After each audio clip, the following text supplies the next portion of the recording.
everyone. My name is Sydnie Hochstein. I'm the Director of Development here at St. Bernard Academy. I am joined today by Annell St. Charles. She is the author of 3 novels in the Georgia Heirs series. Annell is an alumna of St. Bernard Academy back when it was a high school, and it was class of 1969. Is that right, Annell? You really have to tell everybody that. Yeah. We actually celebrated our 50-year reunion last May. It was a pretty exciting time. It's hard to Wow. Can you believe it's been own 50 years? 50 years, I know. Yeah. So did you know back in high school that you wanted to be a writer? I used to write a lot of poetry when I was young, like before high school and during high school. I was a feature writer on the St. Bernard Courier, which was a high school newspaper, Yeah. junior year. And then the senior year, I was actually the editor of the paper, but I didn't really start writing creatively in the sense of novels until the last 4 or 5 years. I did a lot of medical writing because after high school, I thought I would study journalism actually in college, but my life took a different turn and went off in a different direction. And that's how you have it sometimes. Yeah. So what did you end up doing after you left St. Bernard? I received my bachelor's degree at Peabody College in a field called human behavior, which was more or less psychology. And then I moved up to New England and worked in early child development for a while. And then I became a flower gardener on a seaside resort. And that gave me a lot of time to read and helped me to understand that I had a real strong fascination with medicine and healthcare. So eventually I took some coursework at universities of Massachusetts and New Hampshire and was admitted into a master's program at UT Knoxville. So I have a master's in public health nutrition and a doctorate in nutrition science with Wow. minor areas of exercise physiology and applied behavior analysis. Wow. Yeah. So I imagine you didn't have much time for writing then with all of that going on. I had time for writing, but it was the type of writing that you do continuing education on health topics and magazines and journals and different kind of publications. I also, for a while, gave continuing education seminars all over the United States on health topics, and I wrote booklets that were sold at those seminars too. Okay. But the novel writing happened when I retired from giving seminars, and I do the air quotes because when you are self-employed, which I was, don't really retire. You just make a change in what you're doing. Yeah. So I retired from the seminars and the novels just started flowing out. Yeah. Well, that's why we're here today. Tell us a little bit more about your novels. Okay. The first one, I've got pictures, I've got books of them here. The first one is called The Things Left Unsaid. And this one is set in the late 60s, early 70s in Nashville, Tennessee. It introduces the main character for the first time, Georgia Ayers. And it's sort of a coming of age story for her. It talks about how she struggles to find herself after she graduates from high school and how she chooses a career and how she finds a love interest. And as the title implies, it's all about finding the strength to allow your inner voice to be heard, to say the things that really matter when you have a chance to say them to people. Wow. Yeah, thank you. The second book is The Choices We Make. In the first book, I introduce Georgia's best friend, Julie, who she actually first met in high school, and they form a lifelong friendship, at least as lifelong as my books have taken it so far.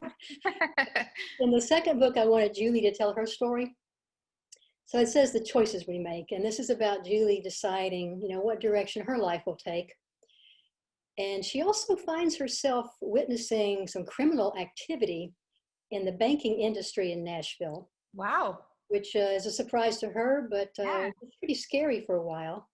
And I forgot to mention the first novel, Georgia is involved in a scandal that's related to the 2 newspapers that existed in Nashville at that time. It's fictitious, Yeah. but it's told in a way that's believable, I think. So we've got Georgia and they've got Julie, and we hear their stories, and they both developed love interest in these 2 books. And I hadn't intended to write a third novel, but some of the people who read the first one said, what happened to Georgia and her love interest? And so I said, okay, I have to tell that story now. So Yeah. novel number 3. the Great. chances we take. And so this one has our four characters, Georgia and John, her boyfriend, Julie and Harry, her love interest, and they go on a vacation, leaving Nashville to go to Hilton Head Island. And some very interesting things start happening once they get there. Yeah. So why did you make the switch to Hilton Head being the setting? Did that have some sort of special significance to you in your personal life? Yeah, actually back in, when was it? The late 80s, I first visited Hilton Head Island, and then my husband and I bought a condominium there in the early 90s. So as a result, I've had a chance to spend a good amount of time every year in Hilton Head since then. When I first went, just like the character Georgia, when she first arrived on the island, I was struck by the beauty of the place. I mean, it's just gorgeous. I don't know Yeah. if you've been there or not, but it's just a gorgeous island. No, your book has made me want to go there though. You definitely should. After I spent some time there, I started becoming aware of a very rich history that the island has also that at first I wasn't aware of. And it involves a culture called Gullah. Hmm. These folks are called either Gullah or Geechee, depending on where they settled. Okay. And people were enslaved persons who were brought over in the 1800s from West Africa. They were brought to work on plantations primarily, all up and down the southeast coast from North Carolina down to Florida. But interestingly, a large amount of them ended up on Hilton Head Island. That's where the Union Army troops settled and took over the island for a while.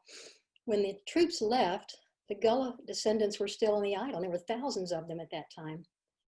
And the government stepped in before and after the Emancipation Proclamation was signed and said, let's do an experiment and find out if these former slaves can be educated and if they can be taught to have a living, raise their own food and provide for themselves and their families. And it was a very successful experiment. It led to the first freedmen's village, they call it, the village of Mitchellville on Okay. Hilton Island. So it's amazing to me to discover all that about the background of the Gullah people. Yeah. And so the Gullah people are pretty prominent in this book. And as I was reading it, I found out that there's some interesting dialogue that involves the Gullah language, which I wasn't familiar with. So can you tell us a little bit about that, or maybe even read an excerpt just to give us a taste of that language? Yeah. The Gullah Geechee people spoke a language that is partly derived from Angola, from the West African area. It's also related to the Creole language. Some of the words sound very familiar to us or similar to English words. Others are completely unfamiliar. Mm-hmm. For example, the word ona means you. Now, if we just heard that, we would be like, what? What did they just say? Yeah. And then there are letters that are changed up and letters that are left out. So sometimes for the English reader and speaker, when you read Gullah, it's like difficult to understand. So I did put a Gullah English dictionary in the back of the third novel to help people a little bit. But let Oh, me read yeah. you an excerpt from the novel. Yeah, So please. just give you a taste. And set the scene here. Georgia and Julie and their love interest arrive on Hilton Head for the first time. They stop off at this little market that's on the main road because they want to try to get some groceries to hold them over. And the outside of the grocery has a sign that says Henry's Store. So here's where the dialogue starts. Julie, John, and Harry are standing at the checkout counter looking expectantly at a man sitting behind it on an old metal stool. His cap was adorned with an assortment of fishing lures, and his cold, dark face had a dried and weathered look. Evening, folks. Welcome to Henry's Store. Oh, Henry. His face spread into a wide grin. Julie took a step forward. We just arrived and we're hoping to find something to have for dinner. Do you have any shrimp? He shook his head slowly. So a while back, boy didn't catch enough this morning. He cast net, Brooke. Give we enough croaker though, or can clean some dem for on especially. All right, what happens after that is they agree they'll buy croaker, which is a fish, and they wait for Henry to come back, and then they pay for their purchases. And just before they leave the store, Georgia turns back around to Henry and addresses him. I hope you don't mind me asking, but I noticed you have an unusual accent. Where are you from originally? Henry's eyes sparkled as he considered my question. Well, ono yeti be the Gullah language. A family take from Africa in big boat. They work as slaves before the government let them free. This year island have first freedman village. Appreciate owner ask 'em. A proud where come from, proud gin where I live. So that's the first conversation that Georgia has with Henry. And it starts a blossoming friendship between Henry, his wife Mary, and Georgia, especially after Georgia experiences a rather unusual encounter at a local Gullah cemetery. Yeah, I found that part to be fascinating, and I don't want you to give away any secrets from the book or anything like that, but I would love if you could read another excerpt from when Georgia meets the old woman in the cemetery, because it was one of my favorite parts of the book. Okay, great. Well, a little background to that is shortly after Georgia arrived on Hilton Head, she started collecting pamphlets and booklets to learn more about the history. And in one of those, she read that in an area of the island called Harbor Town, which is down on the south end, or the toe end, we call it. The island is foot-shaped. There's a Harbor Town yacht basin. And according to this pamphlet, in the shadows of the yacht basin, there's an old Gullah cemetery. So one day, Georgia hops on a bicycle she rented and takes off to head to Harbor Town. And so we'll start again with some excerpt from the book here. This is talking in the first person from Georgia. My eyes were drawn to a grave site at the back of the cemetery. It contained a long rectangular stone that lay flat on the ground, with a shell-shaped stone standing upright at its head. Like some of the others, this headstone contained a ceramic plate nestled in the center that bore the image of several churches. Dat me grandpa grave. I jerked my head in the direction of the sound and noticed an old black woman sitting in a wooden rocking chair to the right of the grave. She was almost hidden by the branches of the tree, but as I looked closer, I could see she was wearing a pale blue dress with a white apron tied around her waist and sturdy black shoes. Her gray hair was pulled up into braids that were tucked close to her head. Her eyes were dark and seemed to bore into mine across the distance, which made me blush with embarrassment as if I had been caught looking in the door of a private residence. Oh, I'm sorry, I didn't mean to intrude. She lifted her shoulders in a shrug. Never mind, don't bother Nita we. She pointed one crooked finger in the direction of a shell-shaped stone that held the plate with the church images. Me family moved here last month. For that, one stick mark where he is. Well, after that in the book, the old woman goes on to tell Georgia that her grandfather had died under mysterious circumstances and they were still weighing very heavily on her heart. She actually asked Georgia to help her figure out what happened. And she gives her a small gift called an amulet that's supposed to help her figure out what to do when the time is right. And that really marks the beginning of a spiritual journey that Georgia takes that leads her deep into the culture, the spiritual world, the goings on of the Gullah community. Yeah. Well, thank you for reading No that. more than that. What's that? But I won't tell them no more than that. Yeah, they just have to read the rest of the book to find out what happens and hear all of the little plot twists and everything that Georgia discovers. So thank you for reading those excerpts, and it really helps to hear that language out loud. I use the dictionary in the back of the book a lot to try and figure out what they were saying. So I appreciate that part of it. Good. Yeah. So I guess, one other thing that we should mention is that we had planned to do this book event in person here at St. Bernard Academy. With the pandemic, that all changed. And so now this is why we're doing it virtually.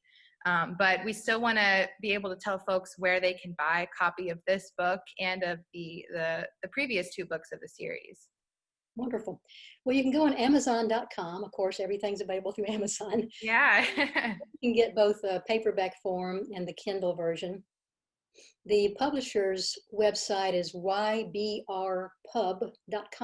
So you can go to them and you can order copies. And also here in Nashville, people can call Parnassus Books, our local independent bookstore. Mm-hmm. One of the co-owners is actually another SBA grad. Yeah. So call them, tell them to get the books in the store for you, and then you can curbside pickup. Great. Well, that's good to know. Thank you. I can't wait to go back and read the first two. I read the third one. I don't know if I was supposed to read them in order, but I kind of skipped ahead as I was preparing for this interview. So, Doesn't have to be, they don't have to be read in order. It helps to okay. understand the characters more, but they each can stand alone too, so that's fine. Okay. Good to know. So, is there a fourth one in the works already? Actually is. It's already publishing Good. done. Yeah, I continue the story that I started in novel number 3 and kind of, I guess, bring it to fruition. Maybe the last one in the series. We'll see. But Okay. Well, good. Good. Well, thank you again. This is really exciting. I really enjoyed talking to you about this today. We appreciate you letting us, help you promote your books and all of your writing endeavors. And we wish you the best of luck here. We love hearing what our alumni are doing and being a part of, their lives post SBA. yeah.